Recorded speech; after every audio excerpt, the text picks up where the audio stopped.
Khi ước mơ trở thành hiện thực, Đàm Tùng Vận và Hứa Khải cùng nhau bước vào một cuộc sống giản dị nhưng đầy hạnh phúc. Trong thế giới của những người nổi tiếng, người ta thường nghĩ đến ánh đèn sân khấu, những dự án lớn, những thành công rực rỡ, nhưng đôi khi, những điều mà họ mong muốn lại không nằm ở đó, mà là những ước mơ rất nhỏ, rất đời thường, như việc được cùng nhau dùng một bữa ăn, được sống chung dưới một mái nhà, được chia sẻ những khoảnh khắc bình thường của cuộc sống. Và nếu một ngày, Đàm Tùng Vận và Hứa Khải thực sự thực hiện được điều đó, thì có lẽ, đó không chỉ là một giấc mơ thành hiện thực, mà là một hành trình cảm xúc đã đi đến một điểm rất đẹp. Nghe qua, việc cùng nhau ăn một bữa cơm có vẻ rất bình thường, nhưng đối với những người luôn bận rộn như họ, điều đó lại không hề dễ. Một bữa ăn cùng nhau không chỉ là ăn, mà là dành thời gian cho nhau, tạm gác lại công việc và thực sự hiện diện trong khoảnh khắc đó. Hình ảnh hai người ngồi đối diện nhau, không cần nói quá nhiều, chỉ đơn giản là ăn và thỉnh thoảng mỉm cười, có thể chính là định nghĩa giản dị nhất của hạnh phúc. Khi hai người bắt đầu cùng chung sống, mọi thứ không còn là những khoảnh khắc ngắn ngủi nữa, mà trở thành những ngày lặp lại, những thói quen hình thành và những cảm xúc tích tụ theo thời gian. Ngôi nhà không cần quá lớn, không cần quá hoàn hảo, chỉ cần có ánh sáng buổi sáng chiếu vào, có tiếng bước chân quen thuộc, có một người luôn ở đó. Và trong không gian ấy, Đàm Tùng Vận và Hứa Khải không còn là những nhân vật trên màn ảnh, họ chỉ là hai con người rất bình thường. 4. Những khoảnh khắc nhỏ nhưng tạo nên cả một cuộc sống. Một cuộc sống hạnh phúc không được tạo nên từ những điều lớn, mà từ những điều rất nhỏ. Một lời hỏi han vào buổi sáng, một ánh nhìn khi người kia mệt, một sự im lặng nhưng không hề khó xử. Có thể sẽ có những ngày không có gì đặc biệt xảy ra, không có khoảnh khắc đáng nhớ, nhưng chính những ngày không có gì ấy lại là thứ tạo nên sự bền vững. Đối với Đàm Tùng Vận, việc được sống trong một không gian như vậy có thể mang lại một cảm giác rất khác, không còn áp lực, không còn phải giữ hình ảnh, chỉ là được là chính mình. Và đối với Hứa Khải, có lẽ điều quan trọng nhất không phải là tạo ra điều gì đó lớn lao, mà là giữ được sự bình yên ấy. Khi tình cảm không cần phải thể hiện quá nhiều. Trong giai đoạn này, tình cảm giữa hai người có thể không còn thể hiện bằng những hành động rõ ràng, không còn những lời nói quá ngọt ngào, những khoảnh khắc quá nổi bật, mà chỉ là một cái nhìn hiểu nhau, một sự hiện diện quen thuộc. Đó là dạng tình cảm không cần phải chứng minh, nhưng lại rất khó thay thế. Góc nhìn của fan từ mong chờ đến an tâm. Nếu trước đây, fan luôn mong họ có thể ở bên nhau, thì khi tưởng tượng họ đã thực sự sống cùng nhau, cảm xúc lại thay đổi. Không còn là sự phấn khích, mà là một cảm giác an tâm, giống như một câu chuyện đã đi đến một điểm dừng rất đẹp. Khi hạnh phúc không còn là điều cần chia sẻ với cả thế giới, có một điều rất thú vị là những người thực sự hạnh phúc thường không cần phải nói quá nhiều về điều đó. Họ không cần đăng tải liên tục chứng minh với người khác hay giải thích điều gì. Hạnh phúc của họ tồn tại trong những điều rất riêng, và có lẽ nếu Đàm Tùng Vận và Hứa Khải thực sự sống như vậy, thì đó sẽ là một dạng hạnh phúc rất kín đáo nhưng rất sâu. Một đoạn rất xa khi thời gian làm mọi thứ trở nên dịu dàng hơn. Nhiều năm trôi qua, mọi thứ có thể thay đổi, công việc, môi trường, cuộc sống, nhưng nếu những điều nhỏ bé ấy vẫn còn, thì hạnh phúc vẫn sẽ ở đó. Không cần lớn hơn, không cần khác đi, chỉ cần tiếp tục.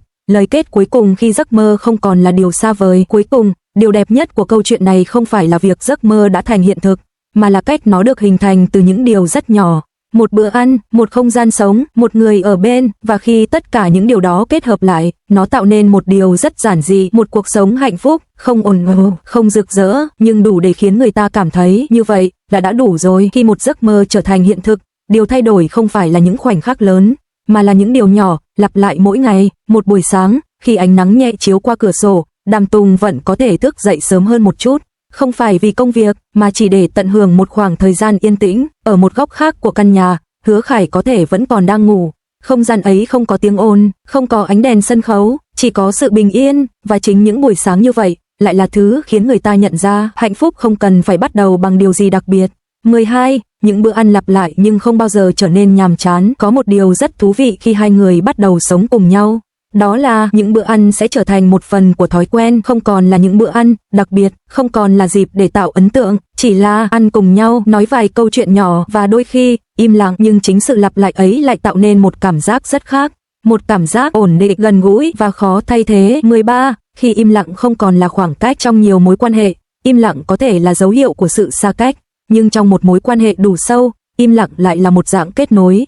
Giữa Đàm Tùng Vận và Hứa Khải, có thể sẽ có rất nhiều khoảnh khắc như vậy, ngồi cùng một không gian, không nói gì nhưng không hề cảm thấy trống trải, bởi vì khi đã quen với sự hiện diện của nhau, sự im lặng cũng trở nên ấm áp. 14. Những khác biệt nhỏ nhưng không còn là vấn đề, không có hai người nào hoàn toàn giống nhau, sẽ luôn có những khác biệt, thói quen sinh hoạt, cách suy nghĩ, cách thể hiện cảm xúc, nhưng khi hai người thực sự muốn ở bên nhau, những khác biệt ấy không còn là trở ngại, mà trở thành một phần của cuộc sống chung. Có thể sẽ có những lúc không đồng ý, có thể sẽ có những khoảnh khắc khó chịu, nhưng sau tất cả, điều quan trọng không phải là ai đúng, mà là cả hai vẫn ở lại. 15. Khi hạnh phúc không còn cần được định nghĩa. Ban đầu, người ta luôn cố gắng định nghĩa hạnh phúc là gì, nhưng khi thực sự sống trong nó, họ lại nhận ra hạnh phúc không cần định nghĩa, nó chỉ là một cảm giác dễ chịu, một trạng thái nhẹ lòng, một sự hiện diện quen thuộc. Với Đàm Tùng Vận, có thể hạnh phúc là khi trở về nhà và thấy mọi thứ vẫn như cũ. Với Hứa Khải, có thể hạnh phúc là khi không cần phải nói quá nhiều mà vẫn được hiểu.